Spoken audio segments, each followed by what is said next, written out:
In this video right here, this shows a fake armada from Star Trek Strange New Worlds, Season 1, Episode 10, where they are trying to hold back a Klingon fleet.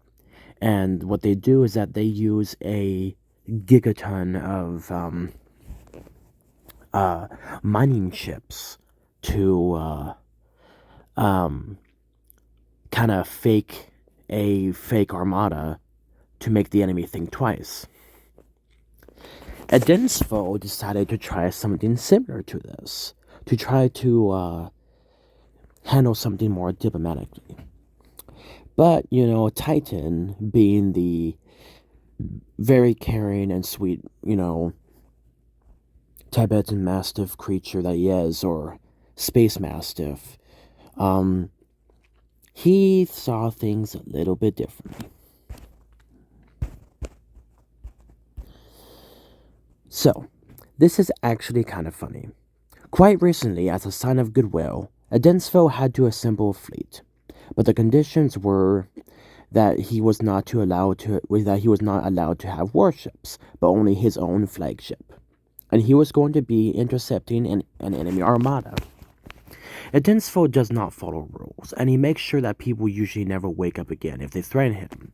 But, out of goodwill and hoping to be able to avert a full-on war, he complied and brought his own mining ships instead. His friend Titan, a powerful, muscular creature looking identical to that of a Tibetan Mastiff, was the leader of the Astrolic Mining Corps. And this enemy that they were going to meet had never seen the Astral Empire ships before. So, this would allow Edinstvo to play along without having to worry about them calling his bluff. Now, mind you, it is by natural astrologic doctrine to be able to turn any tool into a weapon, even if it is not itself a weapon. That is one of the things that gave Edinstvo such confidence. Every single ship of the Astrolic Mining Corps, led by Titan, has a very special focusing lens that allows its mining lasers and grappling hooks to be focused on a single point, turning it into a long-range hyperbeam that can cut through even the toughest and thickest of armor.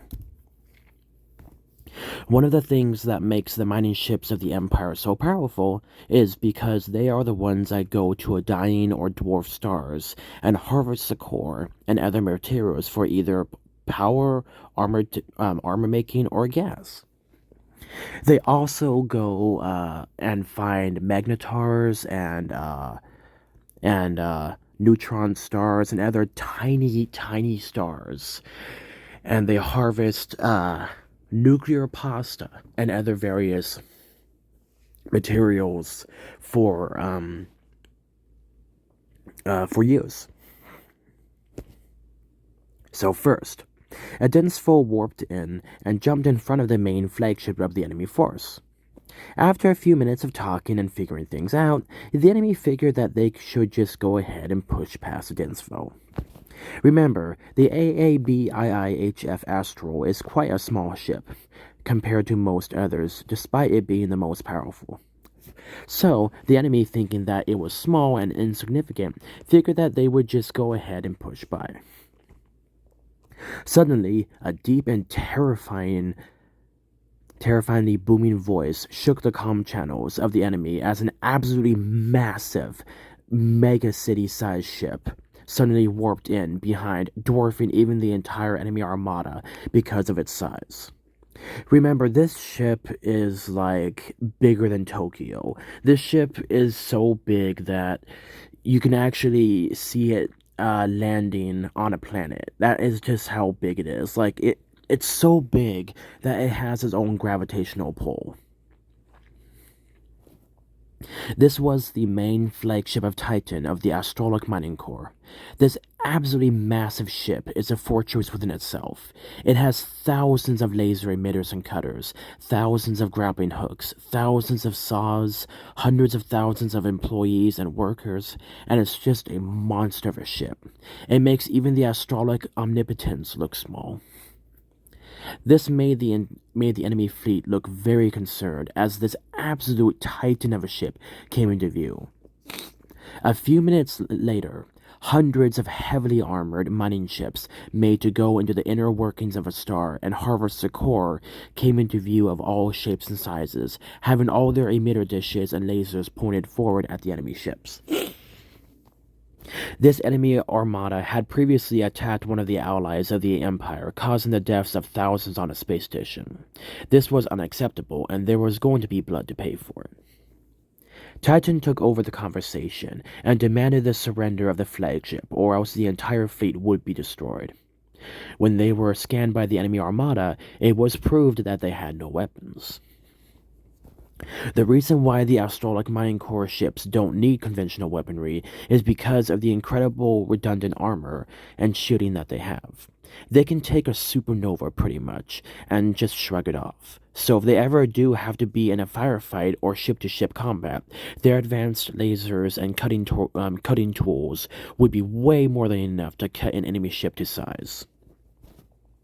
Immediately, Titan's supership aimed all of its beam emitters and focusing arrays at the enemy flagship, and started turning up the juice, making the whole of the ship start to heat up. He was using a very specialized electron beam that was widened to encompass the entire area of the enemy flagship. Titan demanded the turnover of the flagship and 3 ships as tribute to not destroy the entire armada, resulting in the death of all the people. One of the enemy armada ships fired a pot shot at Edinstvo's flagship.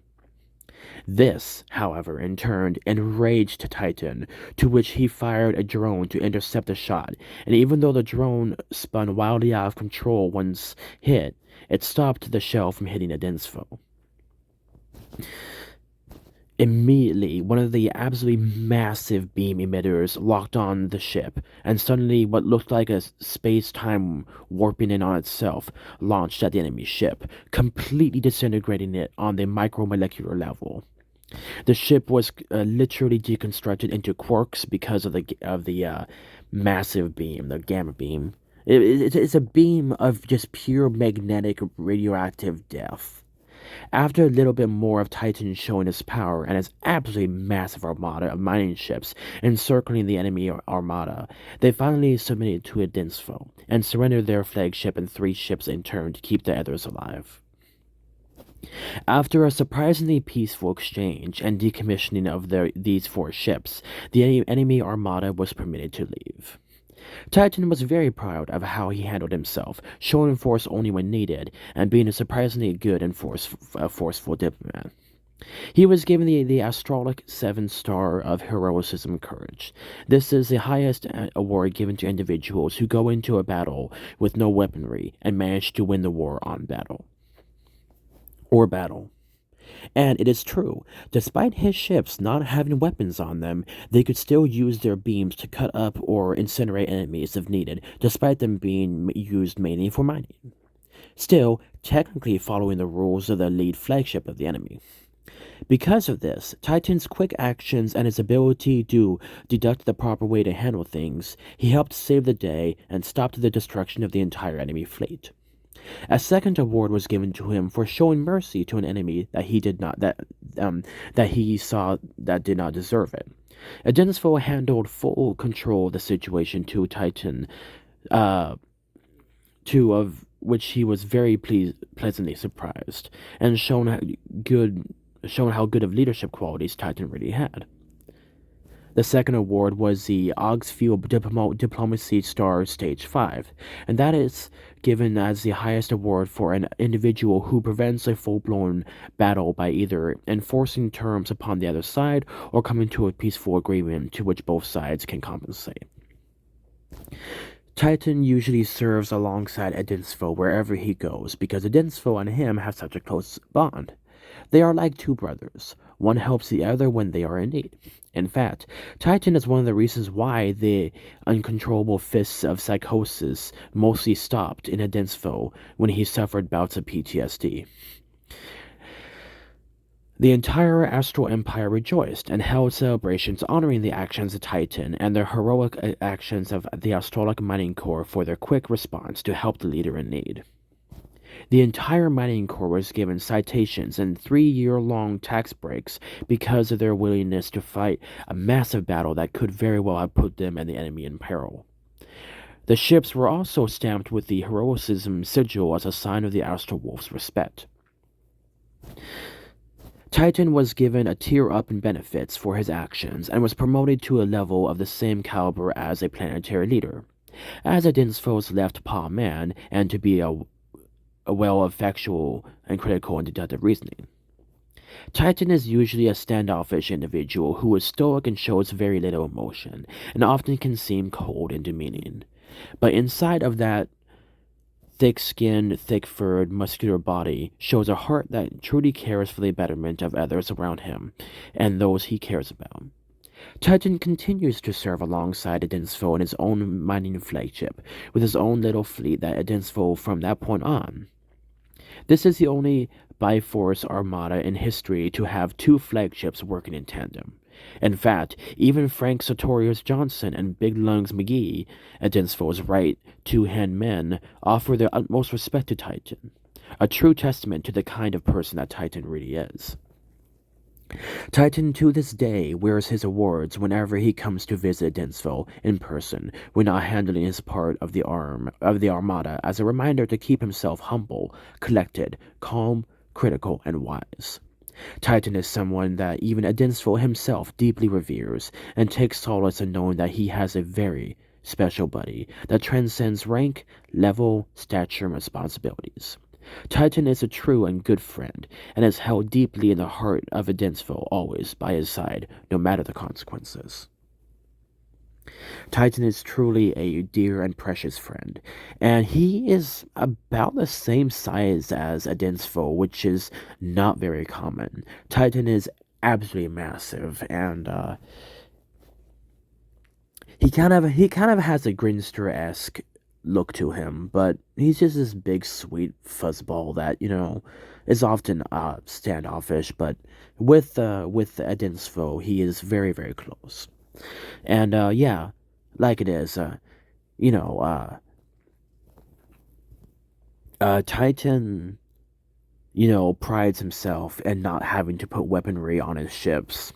And in fact, his crew, if there is ever a enemy boarding party, are actually equipped with cutters and bolt guns. So everything that they have to fight off the enemy works like a weapon, but is actually a tool. So no matter what the enemy can throw at Titan, he always has some way of using a tool to hold back the enemy. And that's one of the reasons why the radiation emitters and energy emitters and